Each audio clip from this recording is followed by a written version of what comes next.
La grève des éboueurs de la métropole à l'exception de Lyon et Villeurbanne. Pour les 150 ans de la naissance de Tony Garnier, Cité Création réalise une fresque murale. Enfin, le Loup se prépare à affronter Toulon. Des camions poubelles à l'arrêt et des ordures qui s'amoncellent. Les éboueurs de la métropole sont en grève depuis mardi. Ils demandent de meilleures conditions de travail et surtout une hausse de salaire de 200 € par mois. Ça fait des années qu'on n'est pas augmenté. Et concrètement, c'est 1 500 € net par mois.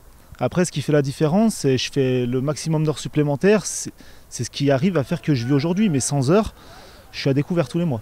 Par ronde, en moyenne, on doit lever une dizaine de tonnes d'immondices.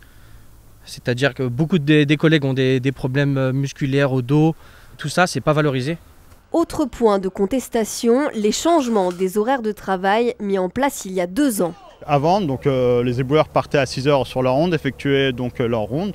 Et ensuite, une fois que la ronde était finie, que la collecte avait été achevée, on pouvait rentrer chez nous. Aujourd'hui, on est obligé de rester jusqu'à 12h20.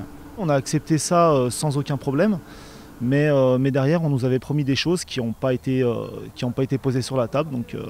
Une réunion avait en tout cas lieu cet après-midi à la métropole pour tenter une sortie de crise. Cette grève des éboueurs s'inscrit en tout cas dans un processus qu'on avait déjà engagé avec les organisations syndicales. D'une part, avoir le souci du pouvoir d'achat et d'autre part, bien sûr, de voir les conditions de travail des agents de la métropole dans leur ensemble. Et donc ça se traduit par des efforts qui sont déjà engagés. Ces discussions pourraient malgré tout rester vaines, les éboueurs dénonçant les méthodes des syndicats depuis le début du mouvement. La grève pourrait donc durer pendant encore plusieurs jours. C'est un mois de réalisation, donc la fresque sera finalisée début avril et on invite toutes les personnes à venir découvrir nos équipes sur le chantier jusqu'à la fin de la semaine prochaine. Pour célébrer les 150 ans de la naissance de Tony Garnier, célèbre architecte et urbaniste, les peintres muralistes de Cité Création réalisent en ce moment une nouvelle fresque dans le 8e arrondissement, dans le quartier des États-Unis dont il fut le concepteur. A décidé de lui rendre hommage en créant cette fresque Tony Garnier à Lyon. Alors pourquoi ? Parce qu'il s'agit de permettre aussi aux habitants de comprendre que Tony Garnier, c'est pas que leur magnifique quartier, c'est aussi plusieurs dizaines d'ouvrages réalisés dans la ville de Lyon et notamment 14 que l'on met en avant ici, où on retrouve le stade de Gerland bien sûr, mais aussi différents ouvrages réalisés notamment au parc de la Tête d'Or, réalisés sur la presqu'île ou différents monuments. Avant d'être réalisée sur le mur, la fresque a demandé 1 mois de travail de préparation en atelier. Donc on part d'une maquette qu'on quadrille, qui est au 10e et qu'on agrandit. Et suite à cet agrandissement, donc, on crée ce qu'on appelle des poncifs. Donc les poncifs vont servir à être positionnés directement sur le mur, à partir d'un quadrillage qu'on va reproduire aussi directement sur le mur.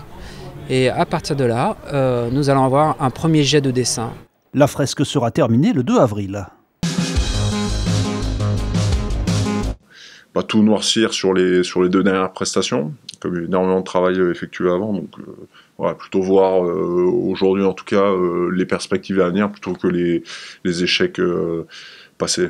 Après 2 défaites consécutives face à Castres puis Toulouse, le Loup actuellement 5e est dans une mauvaise passe avant de recevoir Toulon demain, une équipe qui a observé de près Pierre Mignoni. On a regardé tous leurs matchs là, depuis quelques semaines.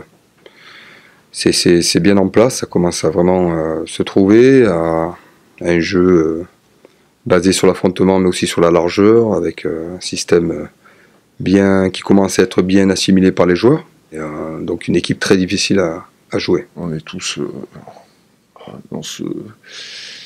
dans un état d'esprit de un peu de ras-le-bol aussi de perdre 2 matchs de suite, un peu saturé de défaites, ce qui est finalement pas plus mal pour préparer ce genre de match. Donc voilà, une réaction de toute façon qui est attendue demain. Le Loup pourra compter sur le retour de Félix Lambet après le tournoi des 6 Nations, considéré comme une révélation du 15 de France. Je vais bien, je suis très content de retrouver mes coéquipiers, tout le monde, le staff, ça me fait plaisir. Je suis forcément un petit peu usé physiquement, c'est vrai, mais bon, l'envie de retrouver mon équipe et mes coéquipiers prend le dessus, donc je me fais pas de soucis, je serai à 100% ce week-end. Coup d'envoi du match Loup-Toulon, demain 14h45 à Gerland.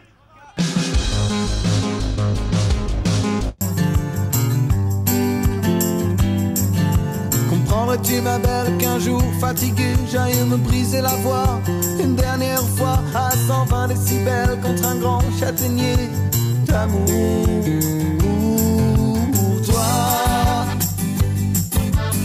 Ça fait plus de 20 ans qu'on fredonne leurs refrains devenus des classiques de la pop. Les Innocents alias JP Nataf et Jean-Christophe Urbain viennent de sortir un nouvel album. Ils seront en concert aux Nuits de Fourvière le dimanche 28 juillet à 20h. A noter qu'ils partageront l'affiche de la soirée avec Clara Luciani. Alors